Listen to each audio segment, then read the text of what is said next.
రాజకీయ పార్టీల్లో నేతలు చేరికలు ఒక పార్టీ నుంచి మరో పార్టీలోకి పోవడం సర్వసాధారణమైపోయిందని మాజీ మంత్రి వైసీపీ నేత మెరుగ నాగార్జున విమర్శించారు. వచ్చే ఎన్నికల్లో వైసీపీ అధికారంలోకి రావడం ఖాయమన్నారు.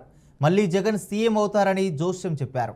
చంద్రబాబు బాధ్యత లేని పరిపాలన చేస్తున్నారని ఎద్దేవా చేశారు. ఇచ్చిన హామీలు నెరవేర్చకుండా ప్రజలను ఇక్కట్లకు గురి చేస్తున్నారని ఆరోపించారు.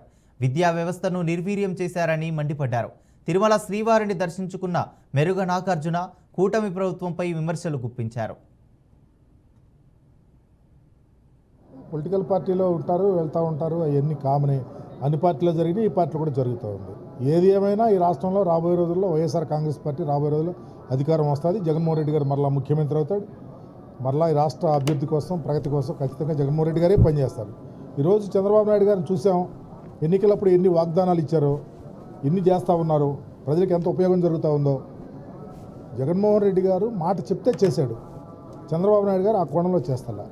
అసలు రెస్పాన్సిబిలిటీ అనేది లేకుండా పరిపాలన చేస్తూ ఉంటే ఈ రాష్ట్రంలో రాబోయే రోజుల్లో ప్రజల యొక్క ఇక్కట్లు, బాధలు, వ్యతలు, కష్టాలు ఎవరు తీరుస్తారు?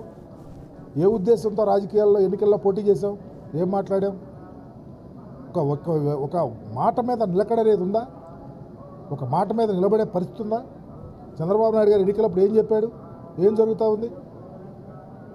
ఏ వ్యవస్థ ఎట్లా పోతా ఉంది? విద్యా వ్యవస్థ ఏ విధంగా వెళ్ళిపోతా ఉంది వెనక్కి?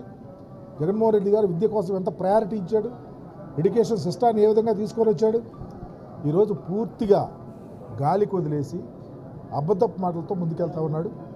ఖచ్చితంగా ప్రాయశ్చిత్తం అనుభవిస్తాడు. జగన్మోహన్ రెడ్డి గారు మరలా ఈ రాష్ట్రానికి ఖచ్చితంగా ముఖ్యమంత్రి అవుతాడు.